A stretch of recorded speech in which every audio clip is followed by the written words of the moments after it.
Good afternoon, and welcome to Neighbor Spotlight at Project Independence. Today we have as our neighbor in the spotlight, Gino Bonano. I talked with Gino a lot over meals here at Project, and he's got a lot of great stories to tell, from growing up in Puerto Rico to being drafted in Vietnam, and finally making his way up here to Vermont. So I thought today that we could pick Gino's brain a little bit for some of those great stories that he has in there. So I thought we could start from the beginning, which is where I love to start with these Neighbor Spotlights, which, by the way, the Neighbor Spotlight is a program that we started here at Project Independence about 6 or 8 months ago. And every month we invite a participant or sometimes a staff member of Project Independence to present a program talking about themselves and their stories. The idea for this came from our tradition of inviting people from the outside community into Project to talk about themselves and their jobs and their hobbies and interests. And I thought, well, we have all these really, really wonderful people in our outside community who come in and share themselves, but we also have lots of really amazing people who are already in our community here at Project Independence who have wonderful stories to share. So why don't we invite them to share their stories as well? And out of that idea, the Neighbor Spotlight was born. So this month, April, we have as our guest of honor, Gino Bonano. So Gino, you grew up in Puerto Rico, but you are Italian by heritage, right? My people migrated from Italy. Like the old days, they had to go through Ellis Island. Yeah. And they settled down in New York City. You probably have seen that movie, the Godfather, you know, all that stuff, you know. The Godfather. Yeah. And well, being Italians and they like to move around and all that, you know, they some of them ended up in Puerto Rico, on the U.S. territory of Puerto Rico, and they settled down on a place called Luquillo. Luquillo? Luquillo, which is oh my goodness, they call that area the, oh my God, a lot of people go out there for, as a matter of fact, out there in Arecibo and Luquillo, that area, they have the largest telescope that keeps an eye up in the sky looking for different, you know, planets and yeah. Interesting. Wow. Yeah. It's always guarded by American Federal Guards out there, you know, and it's huge. They give you a tour of those places in Arecibo, and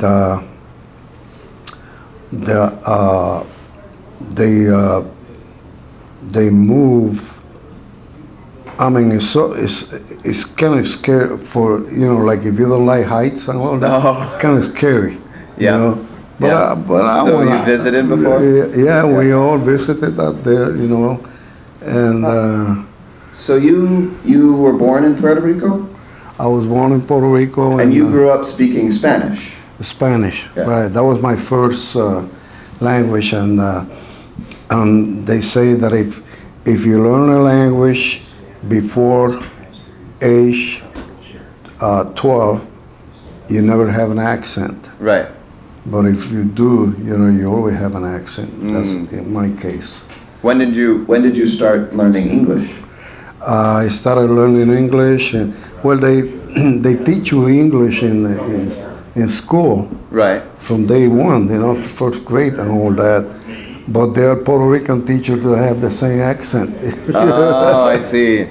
You know, so. You know, it was the same for me in Spanish. I learned Spanish from a young age in school, but you only speak it for that hour a day that you have it in school, and then the rest of your life you're speaking English, and the teachers all have the American accent. So it's a similar problem. Yeah, that's true. Yeah. That's very, very true.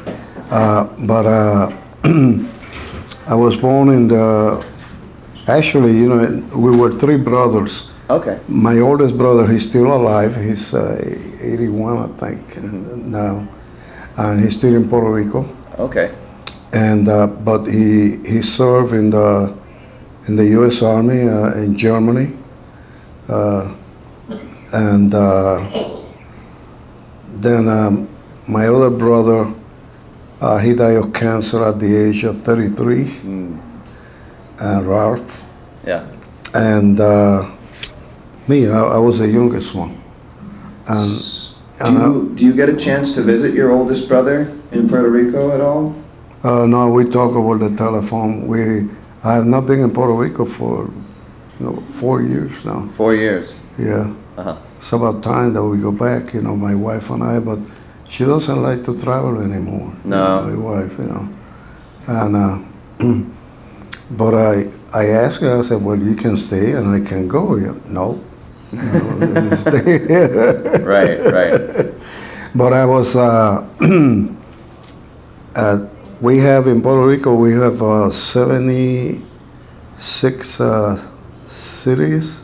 Oh, wow. In Puerto Rico. And I was born in, my oldest brother was born in a town called Guayama, which is right next to the ocean out there. Of course, my other brother died at the age of 33, you know, and he was born also in my hometown of Ponce, named after Ponce de Leon, the great explorer, you know. Ah. Yeah. French, right? Yeah. Yeah. Yeah, I was born in Ponce. Ah. Yeah. And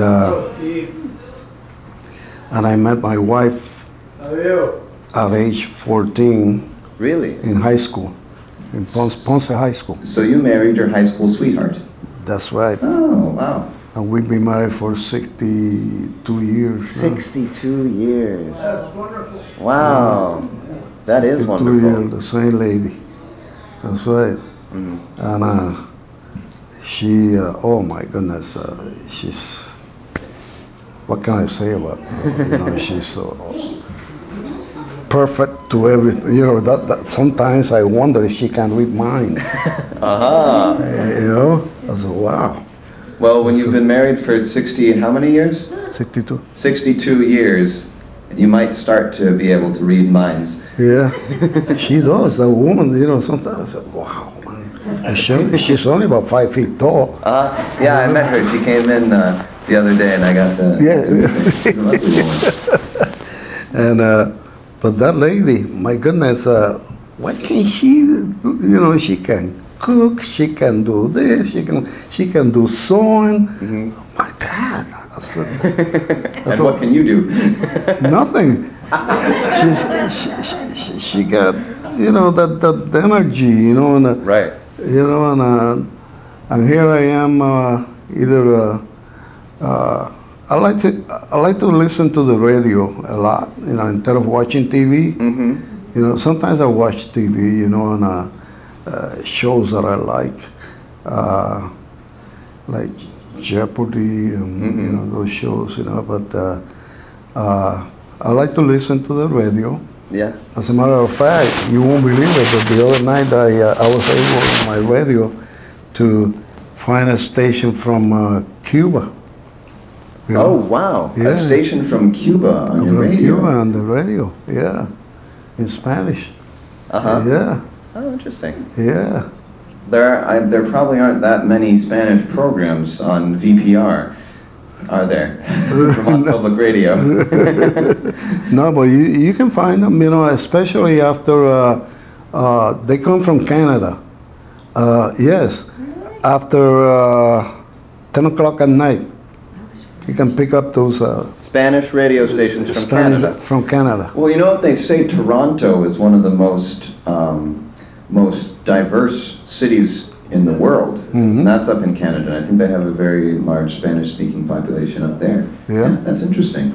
That's true. So I'm interested in hearing a little bit about what brought you out of Puerto Rico. So you grew up in Puerto Rico, and why did you leave?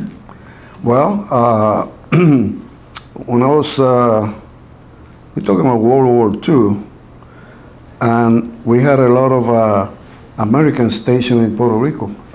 U.S., you know, they were stationed out there, like, and there were a lot of American military bases all over the place, you know, like Fort Buchanan, which is still active. Okay. Fort Buchanan. Another one was Camp Lossy Field. That was another base. Oh yeah, the one in Aguadilla, town of Aguadilla. That was Air Force out there, and they used to fly out there. You know, it was military bases all over. Yeah. But of course, we had to remember it was World War II. Right. Never forget, I was a kid, and at 9 o'clock at night, I remember they used to blow the sirens, you know, so everybody gets out of their houses, you know. Yeah. Because they probably spotted a German submarine out there in the water. They sank one out there. Wow, really? Yeah, German submarine. I remember I was around 7 or 9 years old. So close to 10. I remember all that. Amazing. Yeah, I remember all that. And also I remember, see, we used to live in a housing project, but not a building. They used to be just regular houses. You know, run by the government. The American government.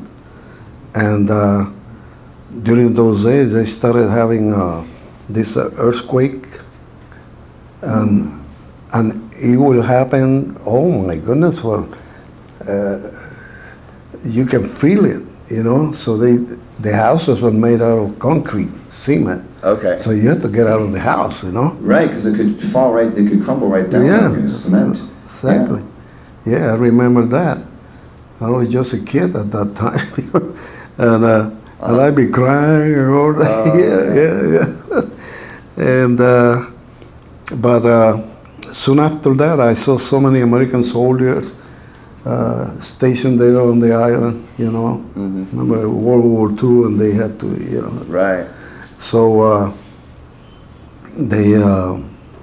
I wanted to be a soldier myself. Right. You know. So when I was, I joined the National Guard at age, you won't believe it. See how tall I am? When I was 14 years old, I was taller than that. I was 6 feet tall. Wow, 6 feet tall. Rare for Puerto Ricans, you know, because they were small, and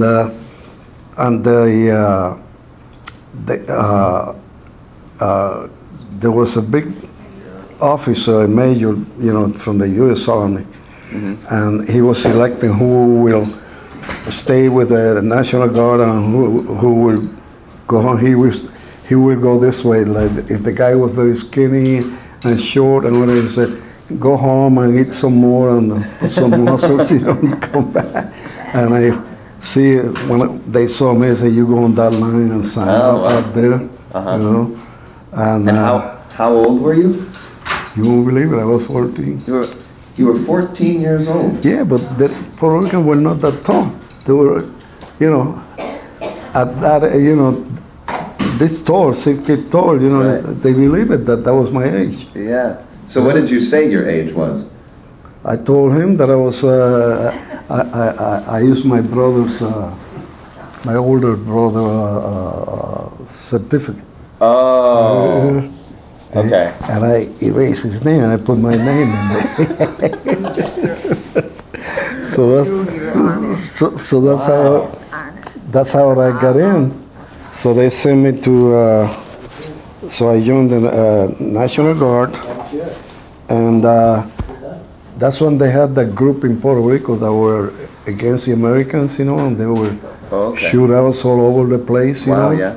Yeah, and I remember they used to ask volunteers, you know, to go to where the National Guard headquarters was at, you know, and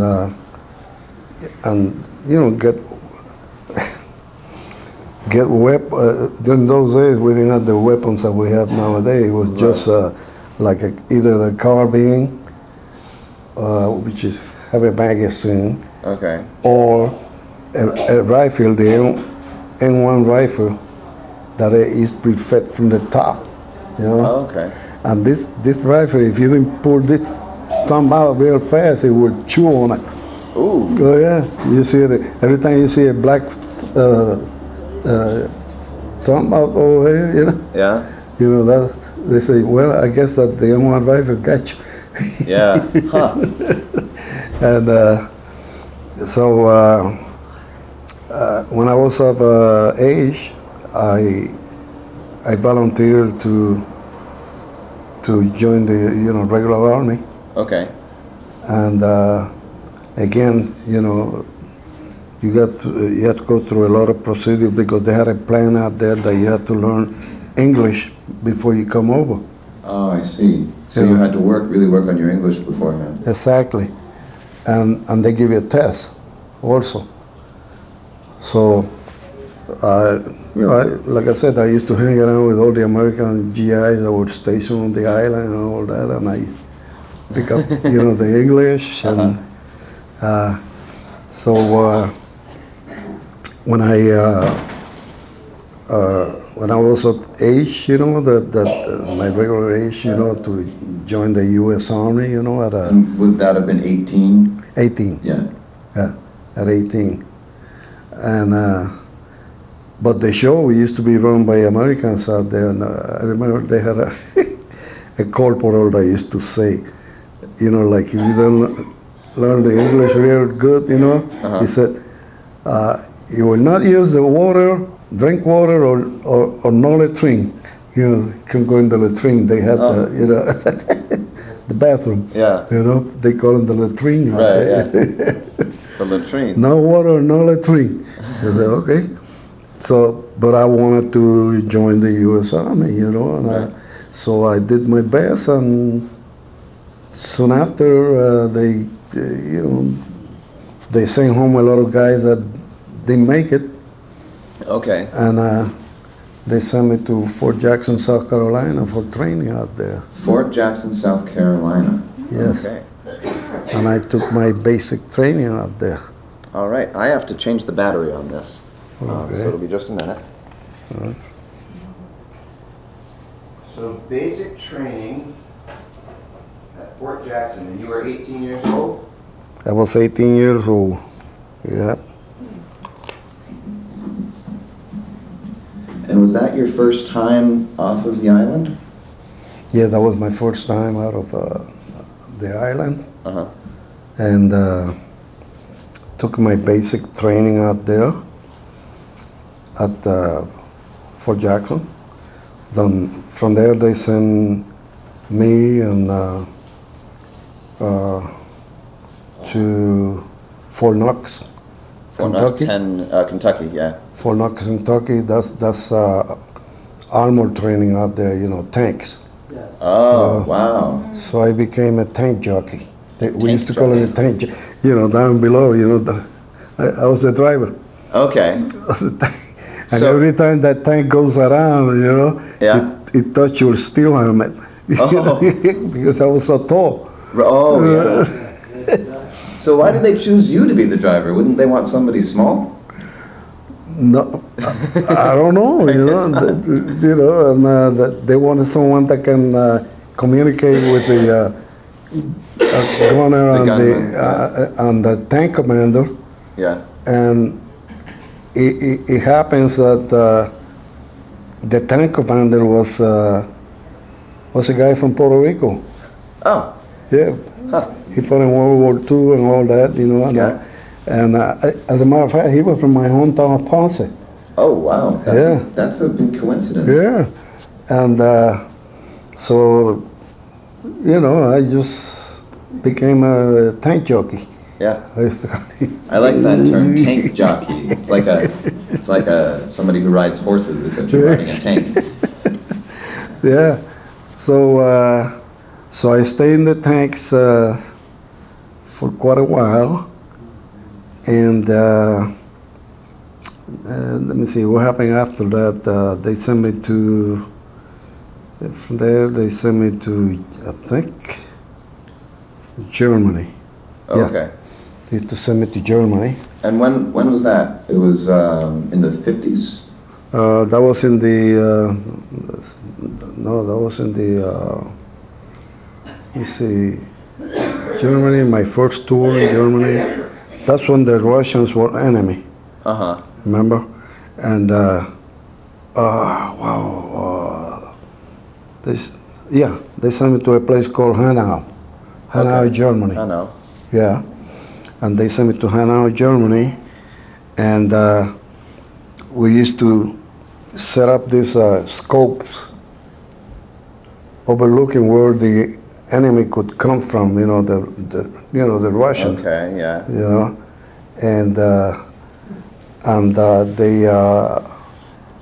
they kept an eye on us. From there, you can see those scopes out there looking. Oh, so you can see their scopes looking at you, and of course they can see your scopes looking at them. So you just spend all your time looking at each other. Yeah, that's right. Out there and making sure nobody made any quick moves. Exactly, exactly, and that must have been very stressful. It was very, very stressful because you had to pull guard duty, and besides all that, you know, you had to pull guard duty. And let me see, what was the other town that? Schaffenburg was another town that we used to go, you know, and pull duty out there also. Yeah. So these towns, I'm imagining them being sort of on the border of West and East Germany, because the Russians had East Germany, right, and the Allies had West Germany. West so you were Germany. kind of right on the border there, looking out. Exactly. Yeah. Yeah. Okay. That's true. Yeah. And then soon after that, I started making rank, you know, and became a sergeant. Wow. And after I made sergeant, well, you know, once you're a sergeant, well, you know, you're going up the ladder. Yeah. And soon after that I made sergeant out there. Did you go to Alaska? Huh? Alaska? Oh, that's right. Yeah, I went to Alaska too. As a matter of fact, that was my first assignment from from Puerto Rico. Oh, yeah. Yeah, my first assignment was Alaska. Oh. Yeah. Yeah, I remember you telling me something about that. You brought your family with you? Yeah. Alaska, and they didn't even have they had a runway out there, but they didn't have nothing else. And I remember when I sent for my wife from Puerto Lisco, we had 3 children at the time. Right. Eugene, Lisette, and Eugene, Lisette, and Jimmy. And Jimmy. Yeah. Jimmy says, so two boys and a girl? Yeah. Yeah. 2 boys and a girl at that time. And when they got to Alaska out there, that like I said, they didn't have a plane. You know, the plane landed out there. They get out, and here comes one of the stewardess. Came over and she looked at me, and Jim was a baby at the time, and she goes, "Are you waiting for a lady with 3 kids?" And I said, "Yeah." And And she said, he's one of them. Wow. That was Jim, the one that he's got a good head over his shoulder. He's always investing money on Oh, yeah? stock market and all that, you know. Yeah? He's the one that we're going to be we're moving soon to Florida to be right next to him. That's right. You're moving to Florida soon. Yeah. So you're going to be near Jimmy, and what is he doing in Florida? Jim? Yeah. Well, he retired also from the Army. Oh, really? Yeah, retired from the Army. He's the one that went to Russia to adopt a girl. Oh, wow. He was a boy and a girl, and they had to take the girl. Uh-huh. And I told him, I said, why didn't you get both of them? You know? I would have paid for the other one. Was you it know? a brother and a sister? Yeah, Yeah. brother and sister. And the girl's name, they live in Florida now, and she's 14 now. Mm-hmm. Her name is Kayla. So, adopted granddaughter. Mhm. Oh, that's interesting. Adopted what? So it's Gino's adopted granddaughter, Oh. Yeah, Kayla. Kayla. But she doesn't she's part of the family. Yeah, of course. You know, she don't even know that. I don't. Although that she was told, Right. Yeah. but she don't care. You know, we love that girl to death. You know? Yeah. And what about your other children? Where are they in the world now? Okay, Eugene, the oldest one, he still lives in Illinois, and he worked for the Nuclear Regulatory Commission. In He Illinois. inspects all the nuclear sites all over the United States Oh, wow. and overseas. The next one is Lisette. She fought in Iraq, and she's retired from the Army also. Wow. So it's a bit of a family tradition. Yeah. Then. She fought in Iraq. Yeah. That's amazing. Yeah, and the next one is Jim. Yeah. Yeah, he lives out there in Florida now, and he's the one that know how to invest money, and he's stock market and all this and all Okay. that. Yeah, he's very smart on that. Then the other one is let's see. The next one is Brian. Brian lives in Ohio, Okay. and he owns his own company of heating and air conditioning. Heating and air conditioning. Yeah, I sent him to Chicago to learn that out there, you know, to the real place. You know. Yeah. So he's doing fine with He's that. doing well you know. there. Okay. Also, his wife is a nurse. Uh-huh. You know, and one of the kids, I forgot his, one of his kids is Hard to keep track of them all. he's a doctor. Oh, really? Yeah, he's a doctor, Wow. and also the one in California out there, he's also a doctor. Uh-huh. You know. So do you have 5 children total? No, we got 6. 6. Okay. And the next one is, let me see, I already mentioned Brian, Kenny. Kenny is the one that's still in California. Mm-hmm. Yeah, he used to fly those U-2 planes. You know, keeping an eye on the enemy out Oh, okay. there. Yeah, he used to fly those Uh-huh. those airplanes. Huh.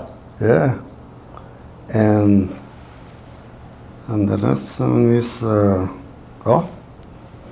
my big girl that is here, Nanette. Oh, okay. Here in Yeah. Middlebury. Yeah, the nurse Right. practitioner. Uh-huh. Yeah, Do you live with her and her husband? Yeah, we're staying with them because we're moving to Florida now, Right. you know, and my grandson Spencer, he's graduating from high school this year, and we want to be here for his graduation. So you're waiting until after his graduation, after Yeah, Spencer's at high the- school at the end of graduation, May and then you're or- heading down to Florida? Then we're heading for Florida. But Gino, it's going to be summer. It's going to be way too hot in Florida. Why don't you wait until the fall? Yeah, but the thing is, when you go to Florida, you got central air in the house, Yeah, that's true. okay? You jump in the car, turn the air conditioning on, right? And you go to the mall out there, and air conditioning all over the place, right? All thanks to your son, right? Yeah. In air conditioning. Yeah, true. Yeah. So But, it sounds like you're looking forward to Yeah. But like I said, I was born in on the island of Uh-huh. in Puerto Rico, and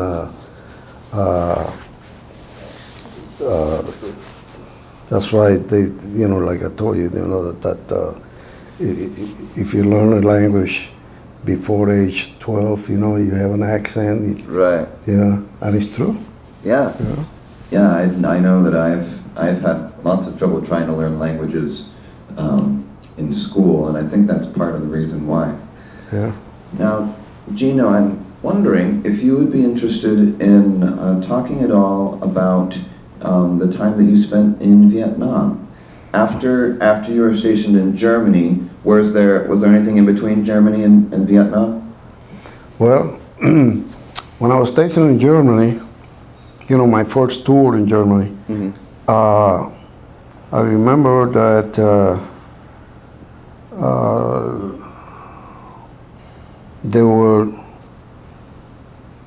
I remember driving my car into the parking lot out there, and my first sergeant was on the mess hall was in the first floor, and our unit was on the second floor. Okay. You know? And I remember my first sergeant from the second floor, he said, "Don't come over here, go straight to personnel. Aha. They're looking for you out there."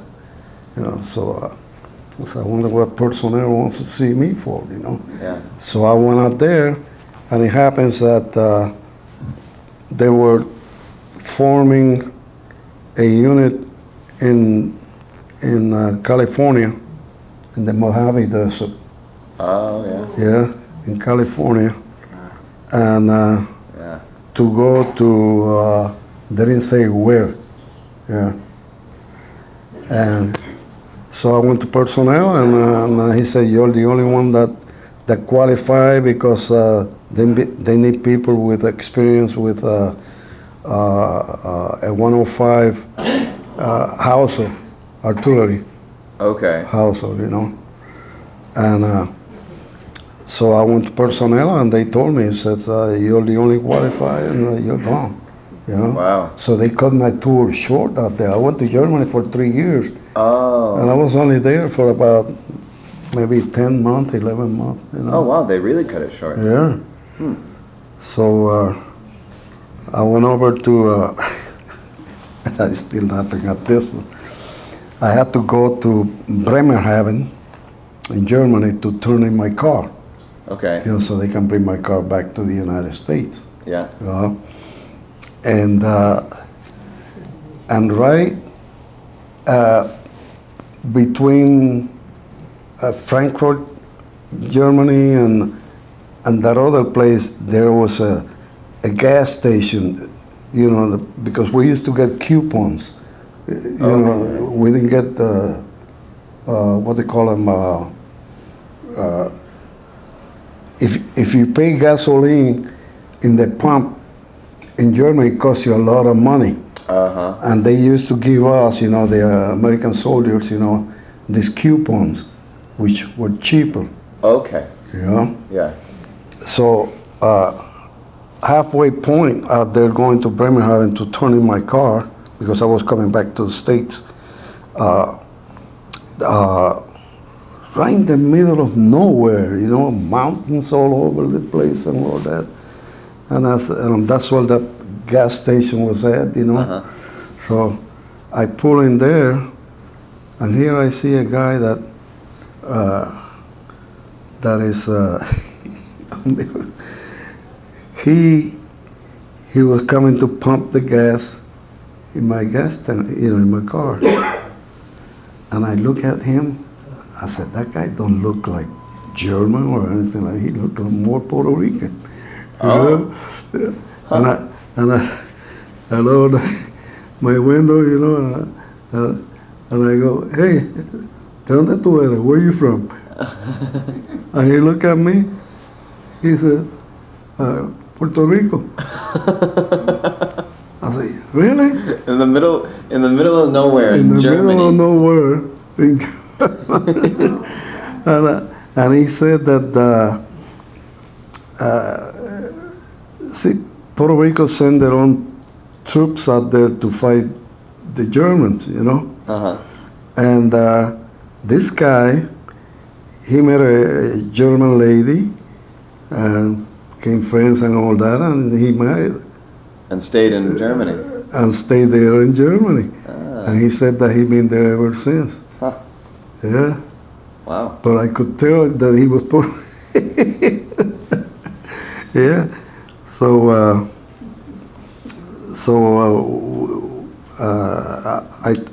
I turned in my car out there at Bremerhaven. Uh-huh. And then you ride the what they call the duty train. It's for soldiers only. Oh, okay. The duty train is the one that bring you back to Frankfurt. I see. Yeah, where my family was at. And came back and we got on a flight to come back to this. Oh yeah, I was going to a place that nobody's supposed to know where. Uh-huh. Yeah. Yeah. So I came back with my family, and I told my wife, I said, I'm going to be with you guys until the end. Even if it's 2-3 days, a month, Uh-huh. So they sent me to the Mojave Desert out there for training. Mm-hmm. And I said, I knew that I was going to Vietnam, a jungle type fight, Right, yeah. And I said, don't make any sense, Here we are in the Mojave. In the desert. In the desert. To train to fight in the jungle. In the jungle. Yeah. Didn't make any sense. No. So, but anyhow, we took our training out there. We lost, we lost 2 soldiers out there that somehow in the desert out there, something did happen. I can't remember that well, but they died without they didn't have any water. Dehydration. Dehydration. Oh, wow. The two of them died out there, and then from there, they took us to. They had these military buses one morning, waiting for us, and they will. Every time one of the buses, loaded with soldiers, Mm-hmm. going to that destination, but we knew where we were going to. We were going Right. to Vietnam. Right, yeah.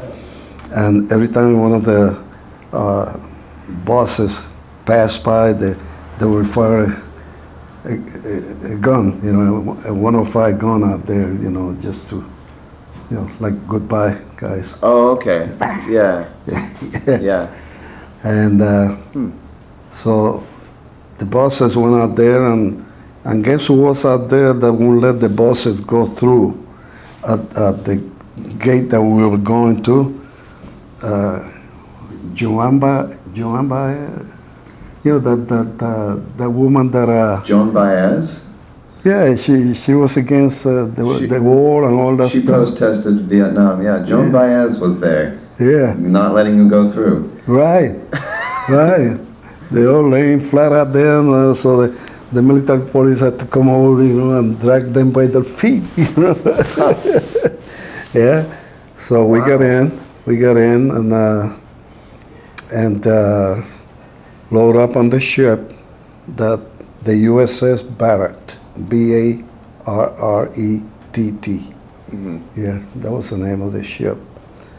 And this is my first time on a boat. Oh, really? You Yeah. took a plane beforehand. Huh? It was always a plane before? An airplane? No. This was was a on boat. we went by ship Uh-huh. to Vietnam. Wow. Yeah.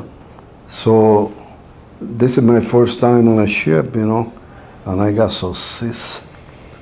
You won't believe it, Yeah.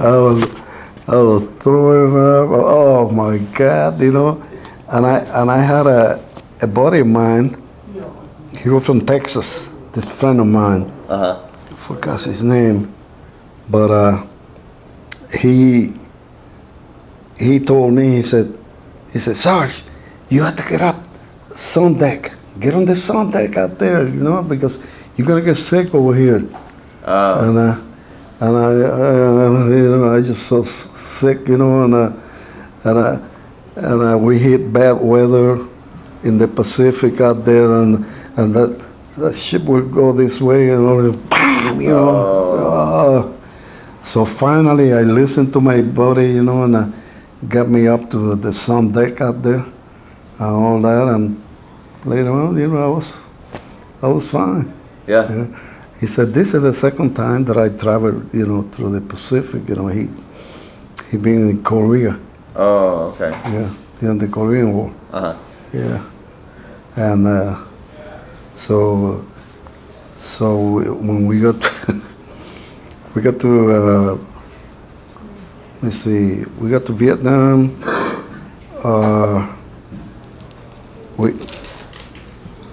They didn't have they didn't have finished, or the ship will get close,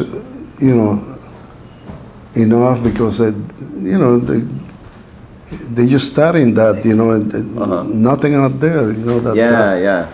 So we had to stay on the ship. I remember the Navy guys came up to us and says, why don't you guys fire a few rounds out there so we can get combat pay?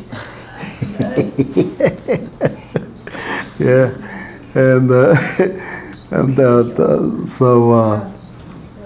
so we stayed there, and then those you see in the movies, where they come to get you on the ship, and they drop this thing out there in the front. You lower them on. Oh, yeah. I forgot what they call that thing. I can't remember. Yeah. Maybe some Navy guy will remember that. Any Navy guy or something? Navy guys? I don't Yeah, think we have any in the audience today. yeah, We have Air Force. yeah. No Navy guys over here? No. But anyhow, those Lifeboats? the one that when they go out there to the shallow water, they drop. And then they drop down so that the tanks can go off? No, we are in there. Oh, so that, okay, yeah. Soldiers in there. Okay, I have an idea. And the enemy was out there shooting at us, and Right. we were shooting back. Yeah. Yeah. That must have been quite scary. Yeah, it was. Yeah. Yeah, it was. And so we went in and took over the place, and from there they assigned us to. Let me see, what was it? The embassy in Saigon Okay. was hit, and they sent my unit to provide security out there. After it was hit? Yeah, Yeah. and we went out there to flush them out, you know, Yeah. and shooting back and forth until we put up by security, concertina wire all over the place, you know, and we had a dog by the name we called him Yahoo. Yahoo? Yahoo, and Yahoo was it. We pick it up at a village.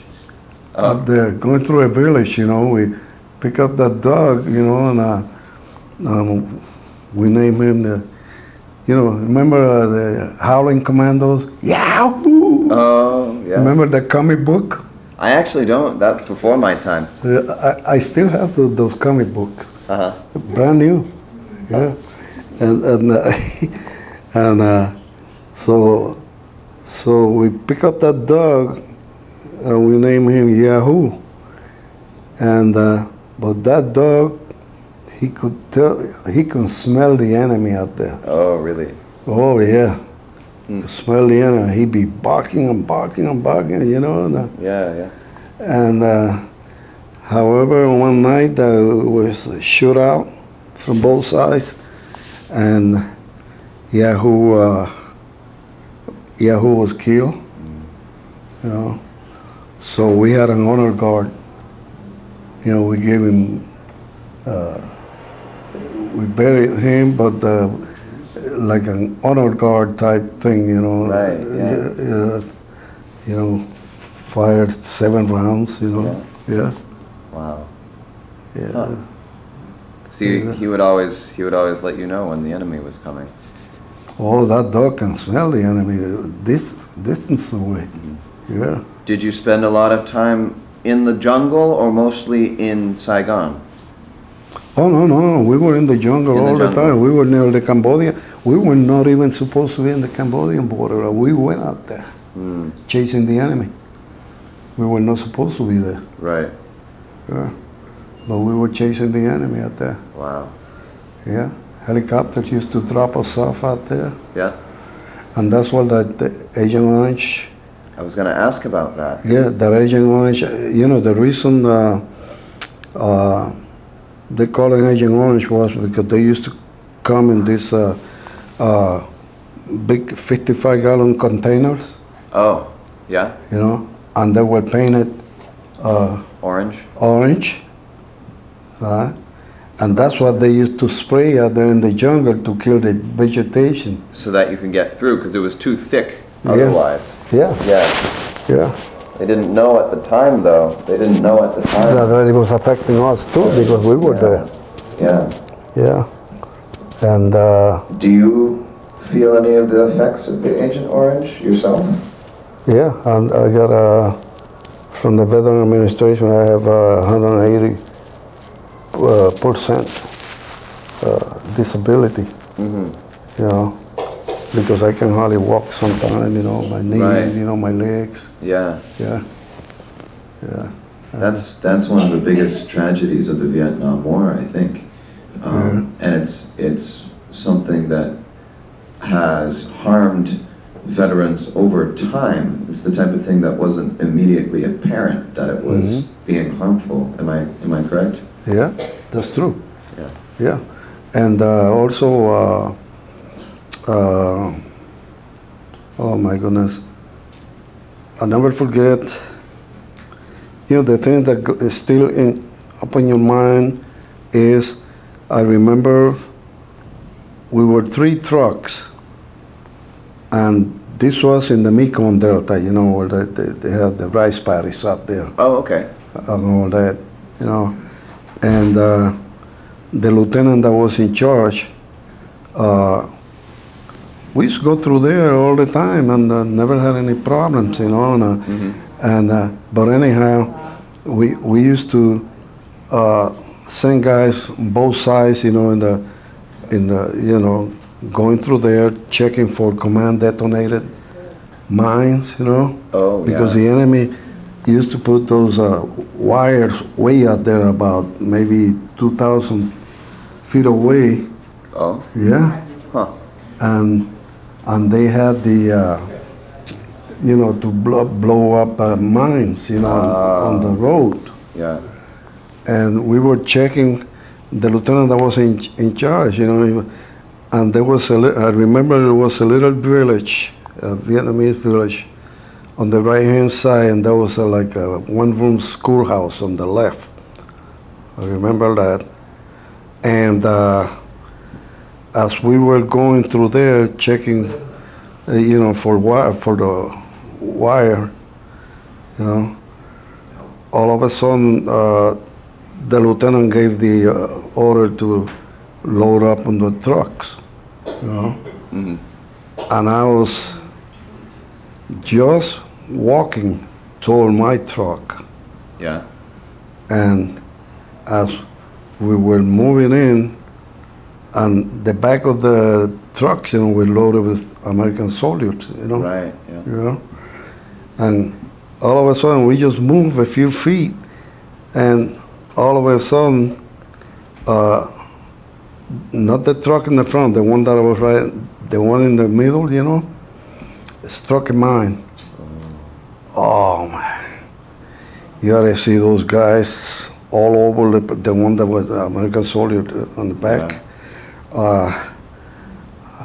I went out there trying to patch one up because he was missing a leg, Yeah.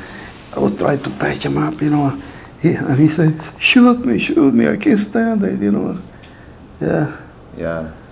I So that's the type of thing that sticks in your head. Yeah. Yeah. It's very. Oh my God, that, oof. It's tough. Yeah, that was terrible. Yeah. We lost so many men that day, and we went in the village, and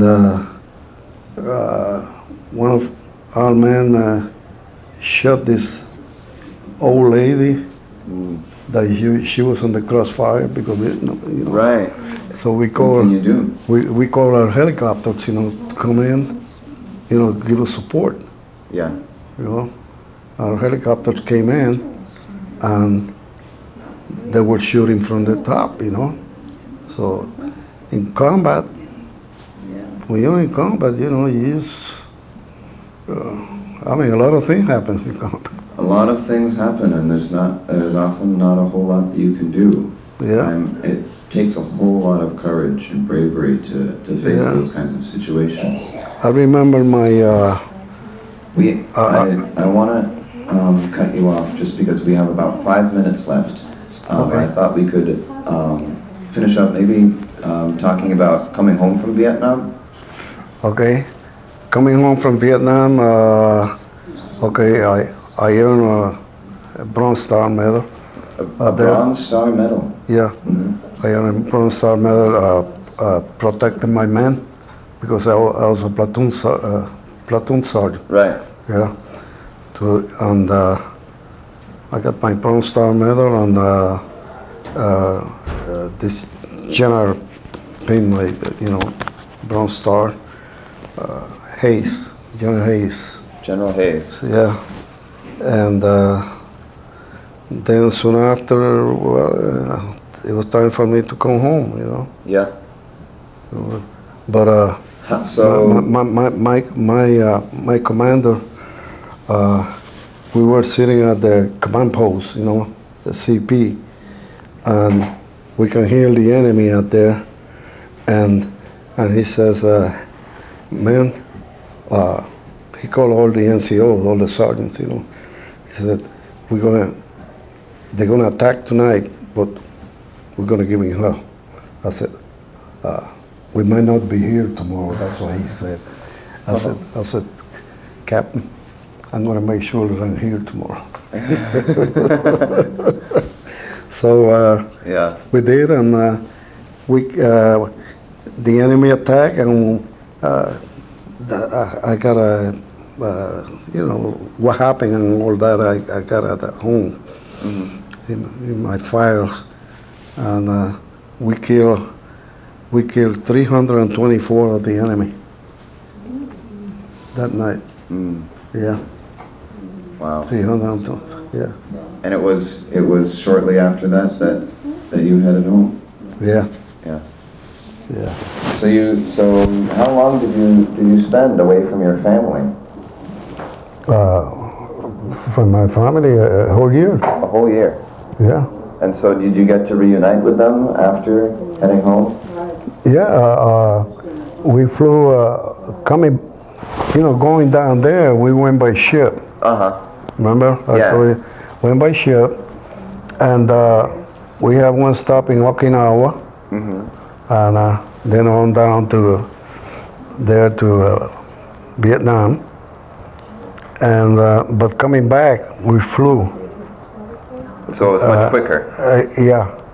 Oh, it was so good. You didn't hear no, because every night was noise, shooting and all that, And when you got on that airplane, the Freedom Bird, we used to call them. The Freedom Bird. The Freedom Bird, we jump in there. Oh my goodness. Going home. Going home. Yeah. Wow. And I called my wife from, because I left my wife and the kids, in Puerto Rico. In Puerto Rico? Oh, okay. Yeah. Yeah. I left with her father and mother. Because I didn't know if I was going to come back.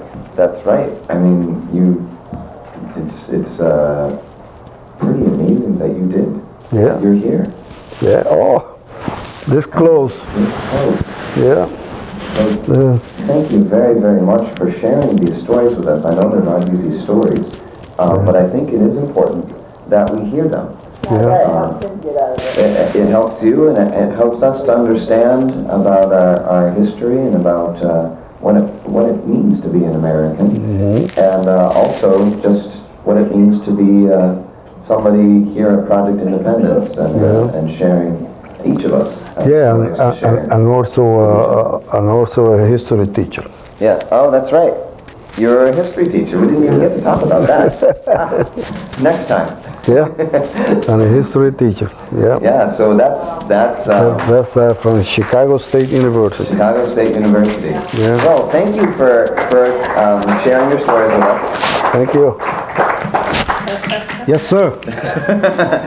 So that's Gino Bonano here at Project Independence for our Neighbor Spotlight. And next up, I don't know who we have next up for next month. I have to figure that out, but I'm sure it will be somebody interesting and somebody with great stories to share. Thank you again for sharing your stories, Gino. I'm glad to be here. Yeah.